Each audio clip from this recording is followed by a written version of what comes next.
All right, let's move over to the MAC West to take a look at the fortunes of Pete Lembo, the head coach of the Ball State Cardinals, in his second season. A very strong first year for Ball State, as we welcome Coach Pete Lembo from the campus in Muncie, Indiana, where things were very vibrant this summer, obviously. I'd like you to expand on that, the initiative with internships availabilities to keep your student athletes, your football players on campus in the summer and keep them moving toward their degree goals as well as football. Yeah, it's a huge part of what we do in terms of building the whole person. Everybody has the dream of playing at the next level someday, and we certainly hope all of our guys do as well. But the bottom line is we've got to prepare them for the real world. And their football experience is a big part of that. Their academic experience is a big part of that. But we've got 15, 20, 25 guys in our program that are outstanding students that don't need to be in summer school. And the people in Muncie have worked very well with the staff and I to try to place those guys in internships. And actually, Keith Wenning was one of the guys that had an opportunity to have a job like that this summer. Scott Cavanda, Connor Ryan, Dan Manick, Cam Lowry, the list goes on. We had a bunch of guys that were all working right there in Muncie and still working out with the team all summer long. There's a bunch of familiar names right there. Yes, sir. I know all those young men. Excellent play in Ball State Cardinals. Yes, sir. Pete, looking at your team this year, offensively, offensive line looks pretty solid. 4 starters back. Your outstanding young running back is back. I understand you have a transfer from Tennessee that may see some time, Tony Williams. It all starts with the guy to the far end here, Keith Wenning. Tell me about his spring, his progression, where he's at now with your offense. Well, first and foremost, Keith had a great winter. You know, if you stripped him down to his bare chest there, you'd see some pretty good abs on that quarterback right now, and we won't ask him to do that. That's right. That's a credit. That's a credit to all his hard work in the weight room. And Dave Feely, our strength coach, is just second to none as far as I'm concerned, and I think the guys agree with me there. But Keith is first and foremost setting a great example by his work ethic. Our team respects how hard he works and how dedicated he is. And then from there, he started to become more of a vocal leader. He started to take more control of our entire offense. This summer, he did a lot on his own initiative to get the guys out and throw and catch and the pass skellies and the things that the coaches can't be involved with in the summertime. And the fact that he was voted captain by his teammates just as a junior also says a lot about the credibility he has in our program right now. Wide receiver. It just, as an outsider now, it looks to me like that would be your biggest question mark offensively. I know you've got that snarling tiger, Jameel Smith, back at 139 pounds. He was 140 last week, No. Coach. He hit the 140 mark. That's my guy. Careful. Don't sell him short on a single pound. I love that guy. I mean, you talk about a courageous, tough, good football player. He's really amazing to me. But wide receivers, where are you at? Some young guys going to play? What's happening there?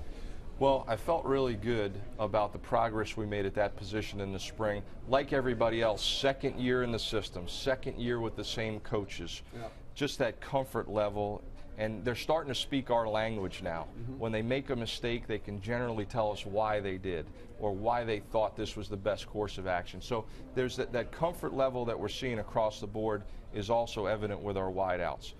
But we need guys in that group to step up, there's no question. We've got one of our captains, Connor Ryan, is in that group. He's as hard a working player and as good of a leader as we have in our program. You mentioned Jameel last year. Willie Snead had a nice year last year. And we've got some younger receivers coming up through the ranks that are a little bit bigger guys too, and we're hoping that at least one of those guys can step up and give us somebody that looks a little different out there.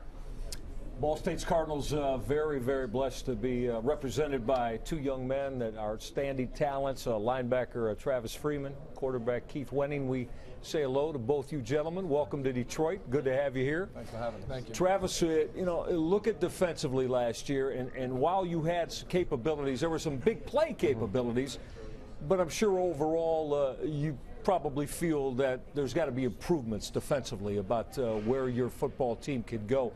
How vital do you think that's going to be to overall team success, and do you feel good about with what you have returning that you're going to be a better, more formidable defense this year?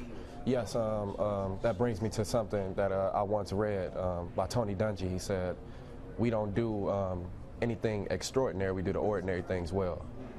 And at this point, we're trying to do the ordinary things well on defense.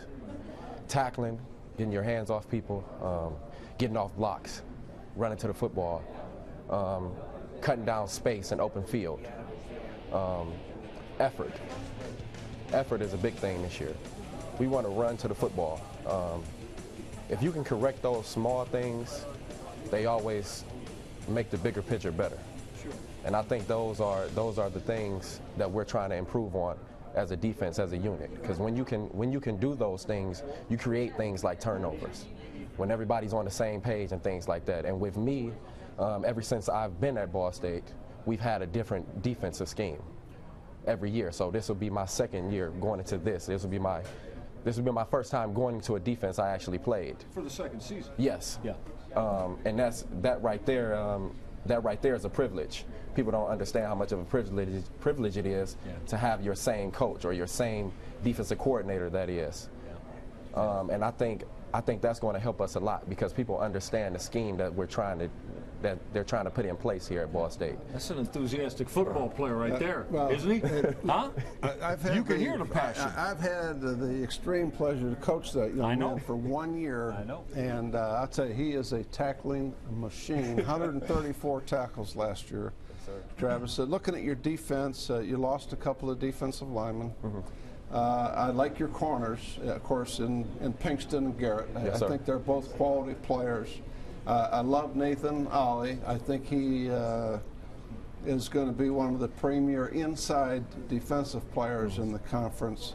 Safeties, I'm concerned your safety. You lost 3 good safeties last year. How's that transition going? I think it's going great. First of all, they've been working hard. Chris Paulin, he came in early. True freshman. Yes, and he's exciting. A guy you're talking about when he goes 100 miles per hour, and for a young guy, that's all you want to see at the beginning of their career. Yeah. He may not understand the scheme at this moment, but as long as he's flying to the football, everything else will correct itself eventually. And I think that's one positive about Chris. And then we have Brian Jones, a guy who actually was thrown into the fire last year when some people went down, who responded well. I think they're ready with some guys behind them, guys like J.C. Wade and guys who've been in a program, guys like Chris Calloway. They're ready to get better. They know it's not going to be an easy task replacing a guy like Sean Baker. Yep. A great athlete, a guy who was smart, intelligent on the field, someone you would really like to play with. It's going to be big shoes to fill, but it started in the winter and it started in the summer. Guys like that, putting that hard work in, that extra film and things of that nature, and they've grasped that. So now they're on the right track. Of course, the grasp of it. He can talk Ball State defense. Of course, Sean Baker now has transitioned to the NFL with the Tampa Bay Buccaneers, and we'll be watching him closely this training camp. How about that guy? How about him? Come on now. Coach, now Keith Wenning rewrote some of the most prolific passing marks in Ball State history a year ago. Coach, we'll get to you with regard to Keith in a second, but Keith, what are you challenging yourself with this year? You had a tremendous year. There's no question about this, as we said. You know, you're first, second, third in just about every category in the MAC. But what have you challenged yourself with in terms of being able to take a step that your play helps to trigger and fortify team success? You know, I've just dedicated myself this year to, be an overall leader on the field, off the field. And like Coach said, getting guys out there on the field, throw some extra times, get our body language on the same page, so we know what we're thinking on the field and what we're thinking when a defense is in a whatever scheme they're in. There's times during the game and stuff when you don't know what that defense is really going to do, so it's all body language and have a feel for your receivers. So that's a big thing between us. Pete, I really enjoyed watching Keith last year, and the thing that I think impressed me the most is his ability in 2-minute situations I mean, it was incredible as the year went on, the way he was able, with all the heat on him and all the pressure on him, to move that offense down the field and win games. Of course, he won 6 games last year, bowl eligible, but wow, his 2-minute offense was a big part of it. Coach, there's no question. In all the years at Lehigh and Elon and all the games we won at those 2 places, I don't know if we had as many meaningful 2-minute drives as we did just in last season here at Ball State. And to win 5 games by a touchdown or less, a lot of those because of 2-minute drives where we had to convert on 4th down.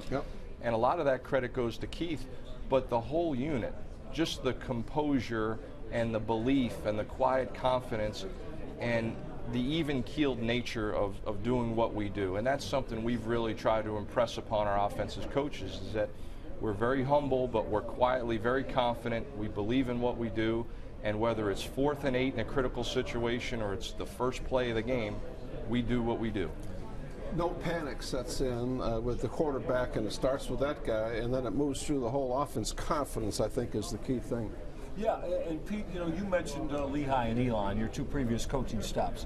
Ultra successful there, but I'm curious, what did you find out about yourself and your coaches, many of whom you brought with you, in terms of the Mid-American Conference, and how much did it somewhat crystallize what you know you want to do, and how much on other cases maybe did you need to say, we got to make some adaptations here with what we need to do?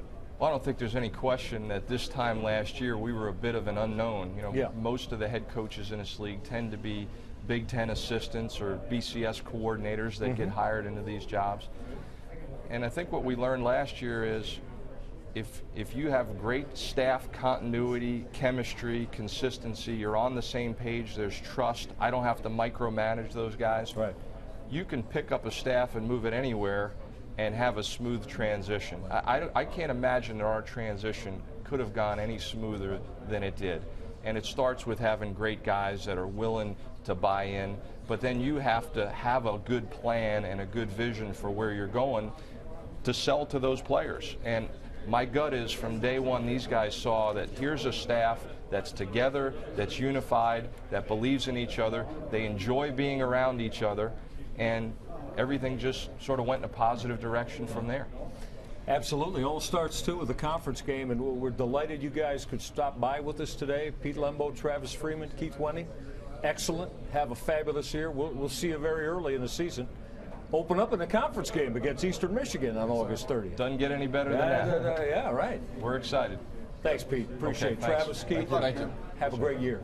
Look forward to seeing you guys.